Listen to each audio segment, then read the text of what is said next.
Mengejutkan, menang di putaran pertama. Hari ini ada 4 berita Prabowo Gibran terbaru. Simak baik-baik agar tidak salah paham. Berita pertama, ogah cuti. Minggu ini Prabowo Gibran hanya kampanye saat akhir pekan. Pasangan Prabowo Subianto, Gibran Rakabuming Raka belum juga memulai kampanye meskipun sudah memasuki hari kedua. Keduanya memilih tetap bertugas sebagai Menteri Pertahanan dan Wali Kota Solo. Sama seperti hari pertama kemarin, Pak Prabowo dan Mas Gibran tidak mengambil cuti kampanye sebagai Capres dan Cawapres. Tetap fokus untuk melayani masyarakat sebagai Menhan dan Wali Kota Solo. Dan pada minggu ini, Pak Prabowo dan Mas Gibran direncanakan akan berkampanye hanya pada akhir pekan, yaitu pada hari Sabtu dan Minggu. Kata Sekretaris Tim Kampanye Nasional TKN Prabowo Gibran, Nusron Wahid, kepada wartawan. Keputusan untuk tetap memprioritaskan melayani masyarakat ini, kata Nusron, akan menjadi pola jadwal kampanye ke depan. Kedepannya, pasangan Prabowo Gibran direncanakan mengambil cuti untuk kampanye maksimal 2 hari dalam seminggu. Seminggu kan ada 5 hari kerja, maksimal cuti 2 hari saja, kecuali jika ada acara khusus, misalnya acara KPU dan Bawaslu yang dilakukan di hari kerja. Maka hari cuti akan ditambah untuk memenuhi undangan tersebut, jelasnya. Nusron menjelaskan, saat ini ada 2 amanah yang sudah melekat pada Prabowo dan Gibran, sehingga ada prioritas yang harus diambil. Pada prinsipnya, beliau lebih mementingkan tugas melayani rakyat, dan jangan sampai karena tugas kampanye, tugas pelayanannya kepada masyarakat menjadi terganggu, imbuhnya. Kendati pasangan kandidat tidak melakukan kegiatan kampanye, Nusron menegaskan bahwa mesin tim kampanye Prabowo akan terus bekerja. Tim kampanye nasional dan tim kampanye daerah akan terus bekerja. Saat ini kita berfokus untuk melanjutkan gerakan sosialisasi program makan siang dan susu gratis, serta gizi untuk anak dan ibu hamil. Kita memiliki target untuk sampai 200 titik sosialisasi dalam waktu 2 minggu ke depan, tutup Nusron. Berita kedua, dana abadi pesantren, langkah konkret Prabowo Gibran, peduli kepentingan umat. Calon Presiden Prabowo Subianto dan calon Wakil Presiden Gibran Rakabuming Raka dinilai peduli kepada pendidikan berbasis agama Islam. Kepedulian tersebut mencerminkan betapa pasangan nomor urut 2 ini memperhatikan kepentingan umat di Indonesia. Pengamat politik Universitas Indonesia, Meidi Kosandi, menjelaskan, dana abadi pesantren adalah bentuk perhatian Prabowo Gibran kepada pendidikan berbasis agama. Sebab, kata Meidi, beberapa tahun terakhir, pesantren jarang sekali diperhatikan. Kelihatannya ada perhatian yang lebih serius ya dari Prabowo Gibran untuk meningkatkan kualitas pendidikan di pesantren, ujar Meidi dalam keterangannya Selasa. Program dana abadi pesantren tertuang di dalam Asta Cita Prabowo Gibran. Diketahui, dana abadi pesantren ini merupakan mandat dari Undang-Undang Nomor 18 Tahun 2019 tentang pesantren. Meidi menjelaskan, melalui dana abadi pesantren, Prabowo Gibran tidak hanya ingin berkontribusi bagi kemajuan pendidikan. Lebih dari itu, pasangan Koalisi Indonesia Maju, KIM, ini ingin generasi muda bangsa terhindar dari paham radikalisme. Oleh karena itu, penguatan agar paham tersebut tidak masuk, para lembaga pendidikan diperkuat secara masif. Kecenderungan radikalisme masih sering terjadi ya di Indonesia. Saya kira ini salah satu upaya Prabowo Gibran untuk memberantasnya, pungkas Meidi. Berita ketiga, program suplai gizi gratis Prabowo Gibran disukai warga.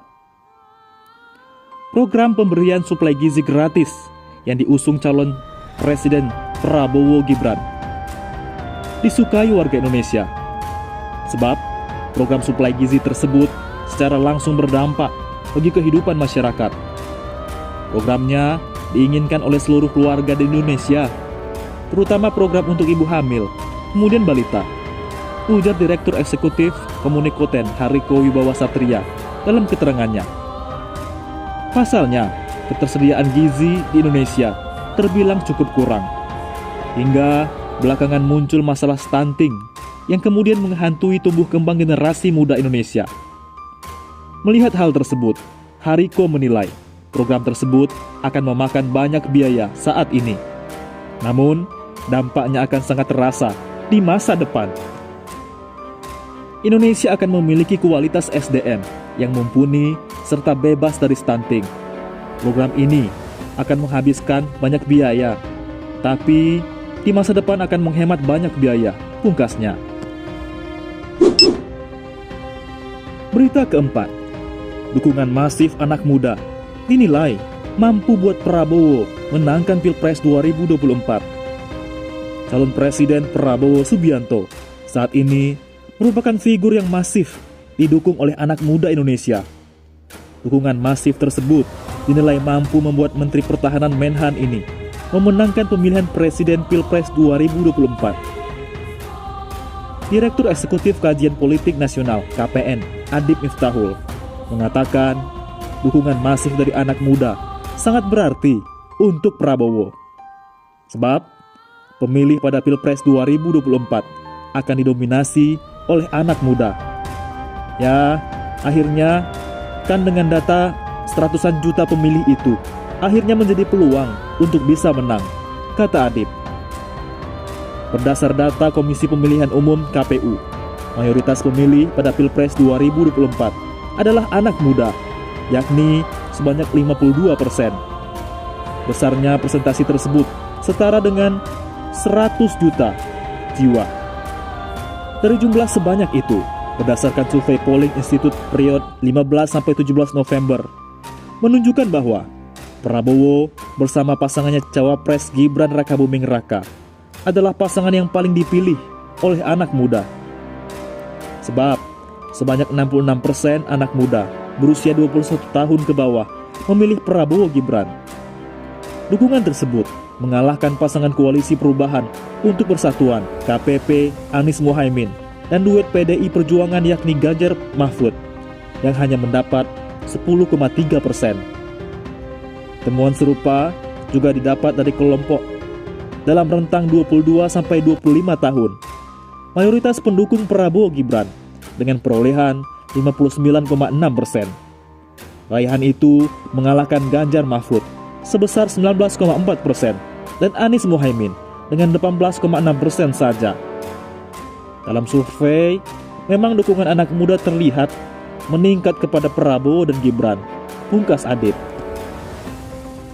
Aktivis 98 dukung Prabowo Gibran dan tepis masalah Neo Orde Baru.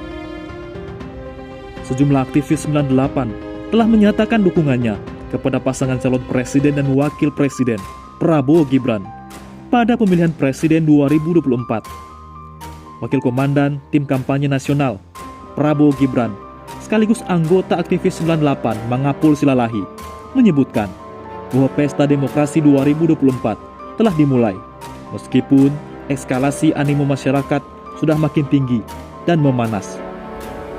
Salah satu yang menyita perhatian publik, salah satunya pencalonan wali kota Solo, Gibran Rakabuming Raka menjadi calon wakil presiden yang mendampingi Prabowo.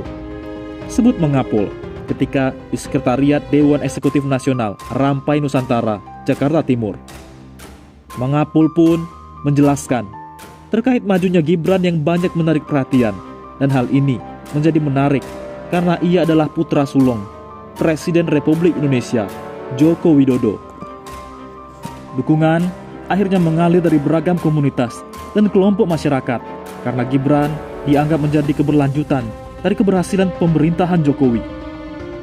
Majunya Gibran ini juga membuat banyak pihak gerah dan marah, serta tidak sedikit yang menganjurkan kebencian melalui fitnah dan berita hoax untuk meluapkan kemarahan dan kekecewaan demi menjatuhkan pasangan Prabowo Gibran Selain itu, Mangapul menambahkan, terkait serangan masif dibangun oleh lawan-lawan Prabowo, seperti politik dinasti, nepotisme, neo-orde baru, pengkhianatan reformasi, penembakan mahasiswa Trisakti, lalu penculikan aktivis dan pelanggaran HAM, sampai soal netralitas aparat. Pemilu 2024, khususnya dalam konsultasi pemilihan presiden, sebaiknya dijalankan dengan penuh riang gembira, tanpa saling menghujat, menyebarkan ujaran kebencian dan kemarahan sesama antar anak bangsa. Tambahnya, bahkan pihak-pihak tertentu terkait isu neo-orde baru termasuk hal yang berlebihan dan tidak masuk akal. Karena pada masa Presiden Joko Widodo, justru kebebasan berpendapat diberikan ruang kepemimpinannya jauh dari sikap otoritarian. Dalam sistem demokrasi, dengan paham yang dianut oleh bangsa Indonesia, tidak mungkin terjadinya politik dinasti, karena suara rakyatlah yang menentukan seorang dapat menjabat, bukan menunjukkan dari berkuasa siapapun dirinya. Lanjutnya, di samping itu, Mangapul juga menjelaskan tentang nilai-nilai reformasi masih terjaga dengan sangat baik. Bahkan, korupsi, kolusi, dan nepotisme terus diperangi pemerintah Jokowi. Lalu, aktivis dan mahasiswa Trisakti Fakultas Hukum Angkatan 94, Fernando Rorimpadi, menjelaskan bahwa peristiwa penembakan mahasiswa Trisakti merupakan duka semua orang. Ia pun menilai bahwa penculikan aktivis dan pelanggaran HAM akan selalu ada di tiap konsultasi pemilihan presiden yang diikuti oleh Prabowo Subianto. Walaupun sebenarnya di banyak kesempatan hal ini sudah jelas diberikan berkali-kali penjelasan. Jadi, hentikan semua langkah politik yang penuh dengan fitnah, tudingan caci maki yang tidak berdasar, menyebarkan berita bohong hanya untuk mendapat dukungan masyarakat.